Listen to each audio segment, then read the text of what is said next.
పరిపాలన ఎట్లా అనిపిస్తుంది? మంచిగా ఉన్న సీటుల ఇందిరా మిన్లు ఇస్తాడు.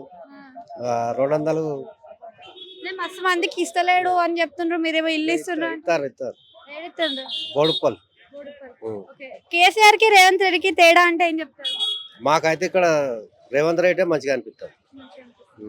ఎందుకని రేవంత్ రెడ్డి పథకాలు చక్కగా ఇస్తలేడు అని అంటుండ్రు, మళ్ళీ డెవలప్మెంట్ లేదు. ఇక్కడ పథకాలు ఇయ్యం మంచిగా ఉన్నాయి.